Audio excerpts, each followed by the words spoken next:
What's up YouTube? Welcome back to the channel. In this video we're going to get into cleaning up the front frame rails of the 49 Chevy in hopes to get a little further along on this Mustang 2 crossmember.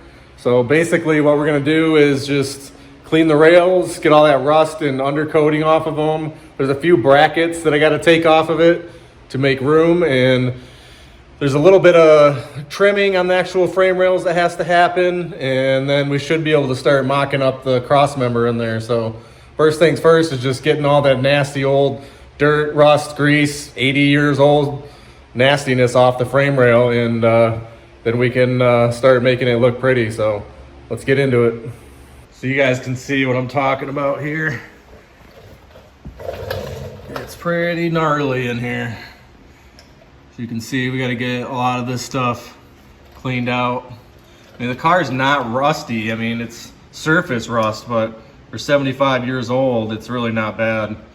I got to get a lot of that undercoating removed and just clean up these frame rails.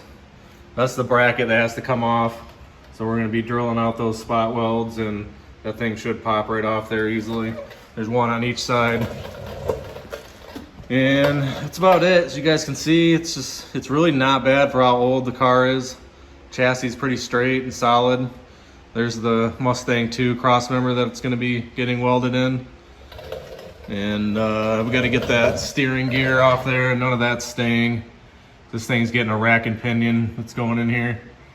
So we'll be either converting that original column over or getting a new column. But at this point, to keep the budget low, I'm thinking I'm just gonna chop that column off and weld up a new end to a steering shaft and down to the rack and pinion. That'll be the most cost-effective way to get it done. Seen a few other guys on YouTube do it, so it's definitely possible. You guys can kind of see the firewall here and what condition it's in. It's really not bad overall. There's not very much rot. It's just most of the damage is from the past owners getting into it and doing terrible repairs. Like that firewall patch right there is just awful. I'm gonna have to redo the transmission tunnel in this thing anyways. It's way too shallow to fit that 4L60 in it. So all that's gonna get cut out, and I'm just gonna build a whole new tunnel for it. It's the only way to really clearance it and make it fit right. So all that ugliness is going to go away. Just a terrible repair. Some people just shouldn't do fabrication on cars. They just don't get it. They actually make it worse than better, devaluing the car because of shoddy workmanship. But I guess whatever, each to their own. But I'm too much of a perfectionist. I could never leave something like this. That's awful. So we'll be getting that all cleaned up and get to degreasing and cleaning these frame rails back down to bare metal. All those brackets on the inside over there got to come out. So I guess first things first, let's just start getting everything cleaned up, and then I'll start drilling out these brackets and removing those. So let's get into it.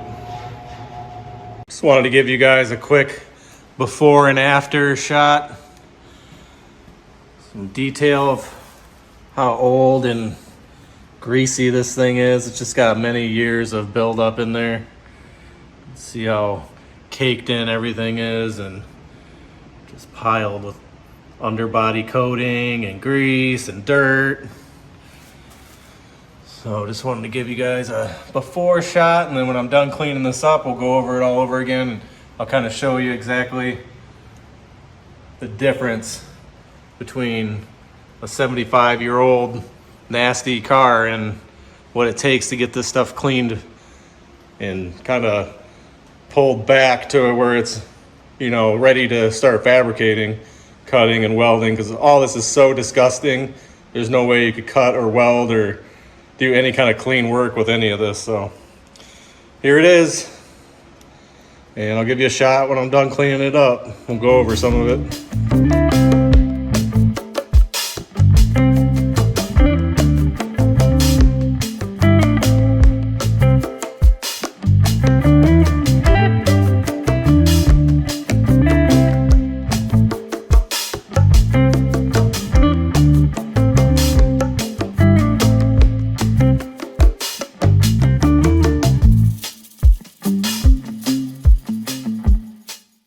So I unbolted the steering gear with the 3 bolts down here, and I'm unsure if I want to try to fabricate and use the original column to tie into the rack and pinion steering. And if I do, I have to actually cut the tube right here and fabricate a new end to hook up to the double D steering shaft. And I'm not sure if I want to do that yet. And you can't separate the gear from the tube. They're pressed together very easily. So I guess what I'm going to do is try to just unhook the steering wheel in there and then pull the whole shaft out for now until I figure out if I want to actually cut this 75-year-old steering column off yet. So that's what we're going to do. We're just going to go in there and take that wheel off and then slide this whole thing right out of this firewall. So that's what we'll do next. Give you guys an update shot of the interior in this thing. Some of you may have not seen it since the first video, but you guys can see how nice the dashboard is in this thing. It's in great shape. Gauges. I mean, a lot of the knobs are old and broken. They're still there, but some of them are broke. But overall, I mean, this car is definitely going to have more of a rat rod, rough finish look to it when I'm done anyways. So this dashboard and all the instruments and everything are spot on. So I don't know how much I'm going to actually touch the interior of this thing because I love the patina of it. Let me know what you guys think about that. Shoot me some comments. But I just love this like worn through look on everything. I mean, look at that clock. So cool. And if you guys look up close, you can see, like, you know, there's a little bit of surface rust on all the chrome. But overall, this car is just cool as can be. You guys can see how cool this original steering wheel is too. I mean, there's no cracks on it at all. So I mean, the paint's faded, but I really want to try to reuse this steering wheel. I mean, look how cool that original Chevy emblem is. It says Chevrolet down here on the horn button. That's what that is, the horn. But this thing is just like an amazing shape. So I really wanted to try to reuse this. And I don't know if I'll be able to fabricate a mount for a later style GM column, which is what I want to put in here, is a tilt late model that'll hook up to the wiring harness. So that's my plan right now. We're going to pull this beautiful wheel off here, and I'm going to try to fabricate it onto a later model steering column. But yeah, I mean, guys, look at how cool that thing is. It's unbelievably awesome. I really want to retain it. You guys can see how nice the dash is on this thing, the Speedo. I'm not sure yet if I'll be able to save the gauges. I mean, they do make a new gauge panel that goes in here with a 3 3/8 gauge with four of your, you know, accessory gauges. But I just love the original look of the gauge. So I'm gonna try to save that original gauge panel, but we'll see how it goes. If you guys can see too, this thing had, it's hard to see there, but 42,000 original miles on this car, which I think in 49 that's probably considered a pretty high mileage car, but today's standards that's nothing. So we're gonna get to trying to take off the steering wheel so we can pull that column out. So that's what's next. All right, so it was hard to do, and I didn't want to break this 75-year-old steering wheel cap in this thing because it is original, and I wanted to try to reuse it, like I said, with the steering wheel, trying to get this thing all apart without breaking anything, which it's very fragile for being that old. I mean, it's basically plastic from 75 years ago, so you can imagine how brittle that thing is. And it's not perfect, but the car is not perfect, but I did want to retain it because it is the original center cap for the steering wheel for the car. So I was able to get it off with a scraper with a ramped edge, and I just worked it around the cap slowly without prying too hard on one little spot because it would have just shattered. But I was able to just work it around and get it off, and it does just pop off. As you can see, there's like a pressed edge on it and a small little metal clamp that's built in that holds it on. So we did get it off. We didn't really damage it at all, which is good. You can see how clean that thing's probably hasn't been off since ever, if I would imagine. I mean, I'm sure inside there that's all original stuff. So next we're gonna just take off that center bolt and try to work that steering wheel off the column, and then we should be able to loosen the clamp right there and slide this whole steering column right out of the car. So that's next.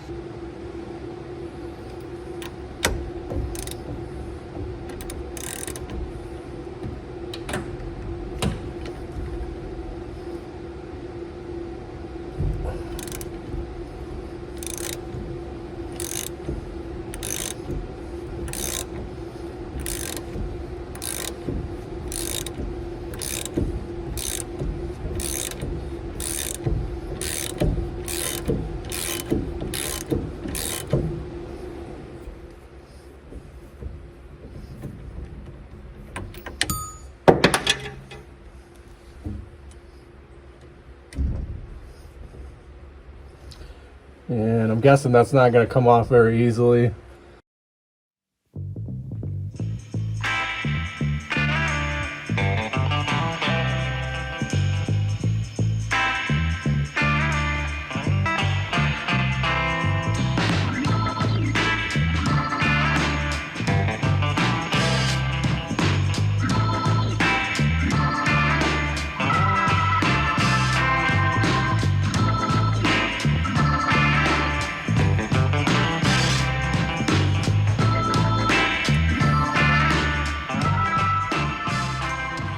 Something just gave up.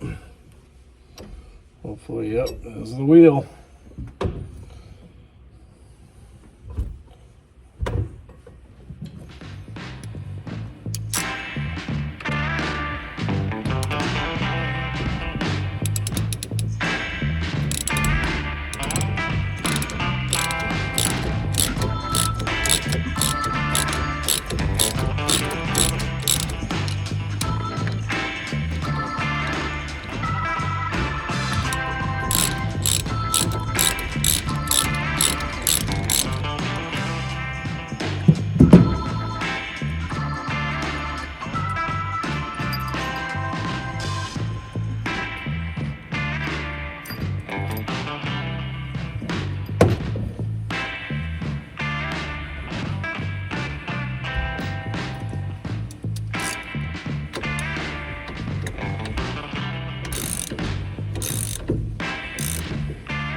There we go. Steering wheel removed.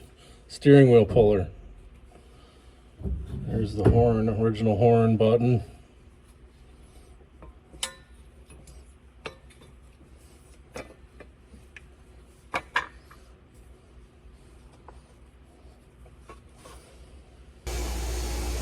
So if you guys ever have to remove a steering wheel from an early Chevy, it's pretty much just like new stuff. There's a horn button actuator right here in the middle. There's 3 screws. So you take out those 3 screws right there, and this whole thing comes out. And then underneath there's steering wheel puller threaded holes. And it pulls right off the shaft just like any other steering wheel. So wasn't that big of a deal. Hardest part was trying to get this cap off without breaking it, because it's so fragile. So now we can slide that column right out from the firewall. So probably just have to loosen up a couple of bolts right there and the whole thing should slide out.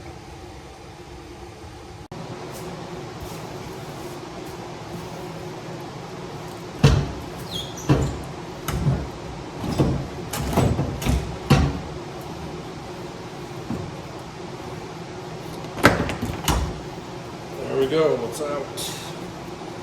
An old dinosaur steering column and gear. Greasy ass thing. At least I was able to remove it without damaging it. So if somebody else wanted to use this thing, they still could.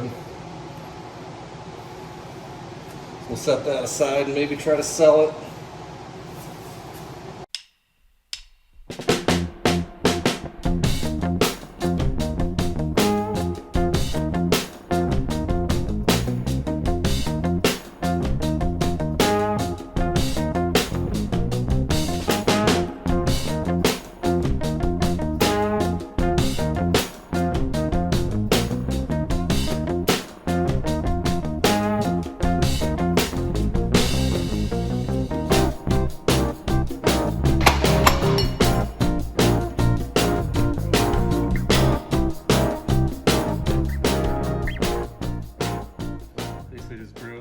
the spot welds and knocked it off the frame.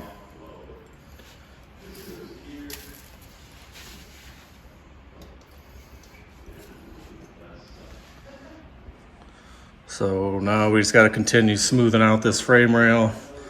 Probably will leave this brake hose holder here just for the next brake system. Not going to remove that because on the instructions for the kit, the center line of the suspension is exactly 16 inches back from the center of this mounting hole. So 16 inches back, just lands somewhere right in here, is where the center of the spindle needs to be when the suspension is completely installed. And the subframe, the cross member is going to come up somewhere right in here too, so that's why you had to remove those stock brackets. So we're just going to continue cleaning up the frame rail, and then we got to do the same thing on that side.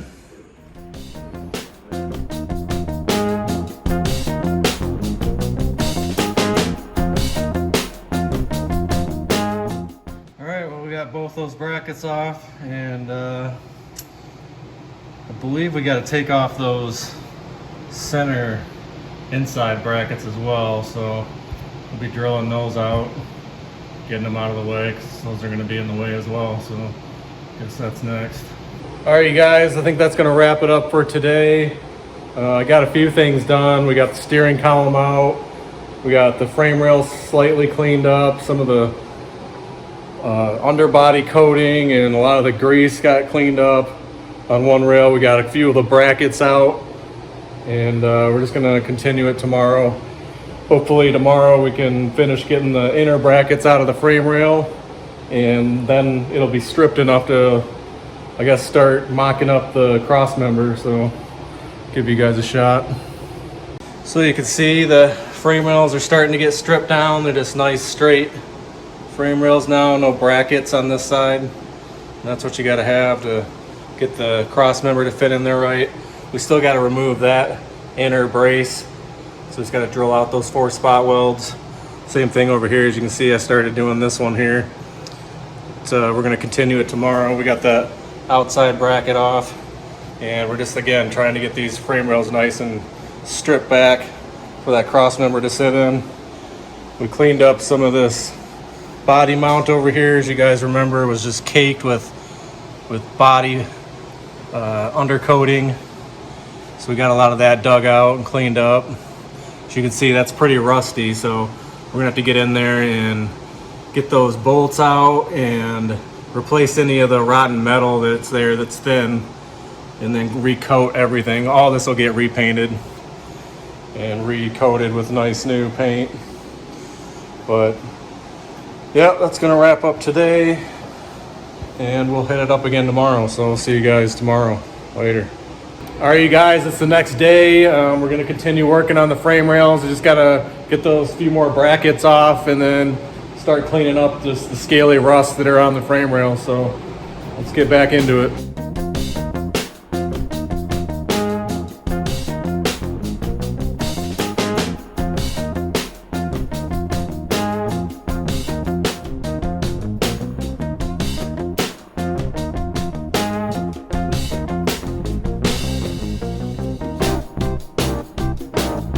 One down, one more to go.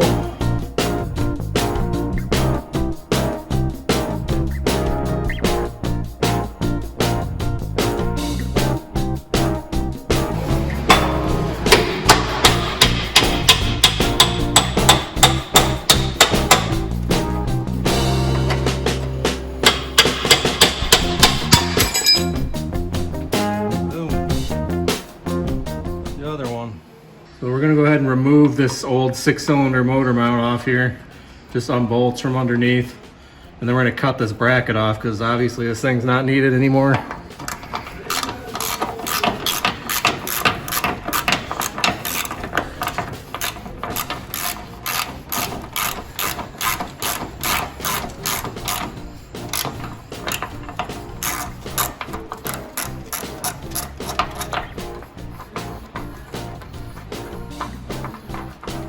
One thing on this car, everything's just unbolted pretty easily, which is extremely surprising.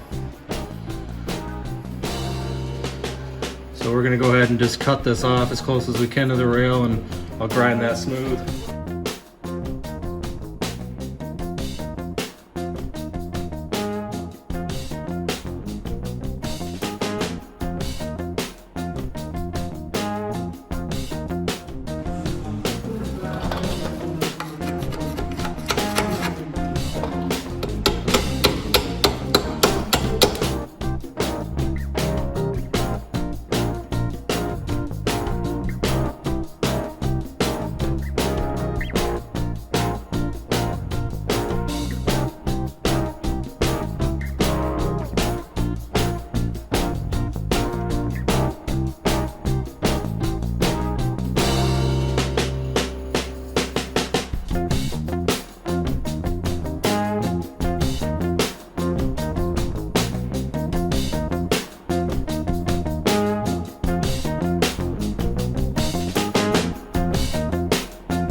All right, well, we got most of that body spray off of the firewall, the undercoating.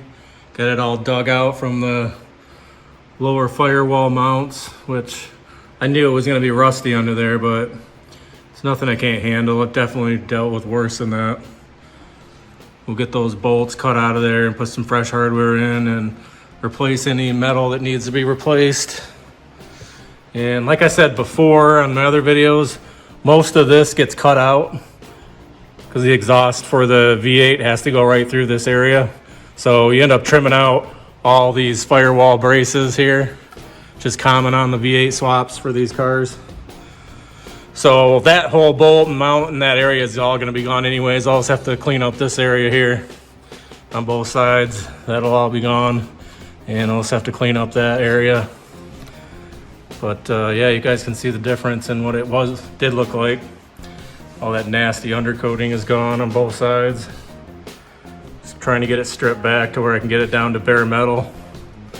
And we got both the brackets off, all 4 of them. There was one on the outside there, one on the inside on both sides. Those are gone.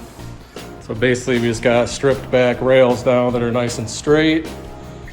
Nothing in the way of the new cross member. And it's just one more cleaner part to this car.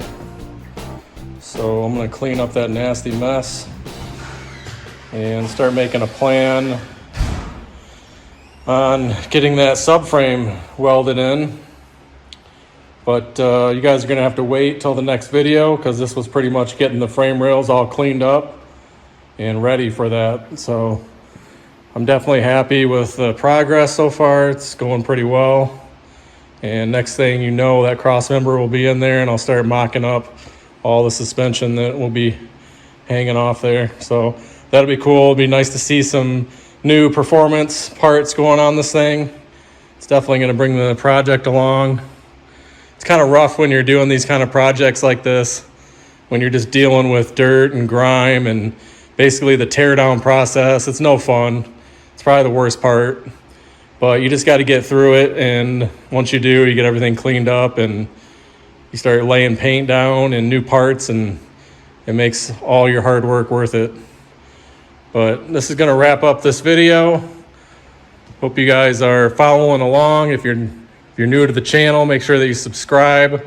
We're putting a Mustang 2 air ride suspension up front here right now, and we got to do that before we can put the 4L60 and the LS engine in it. And there's another video coming up, me putting together the LS engine. I'm still waiting for the cylinder heads to come back from the machine shop. So as soon as the heads come back, I've got everything to slap this thing back together. So I'll definitely be doing a video on that, so stay tuned for that. And just for everything, you know, we got some exciting stuff going on in the garage. And I hope you guys are liking the content. Just make sure that you give me a thumbs up. And again, if you're new to the channel, make sure you subscribe, because this thing is definitely going to be a cool car when it's done. So I will see you guys on the next video. Later.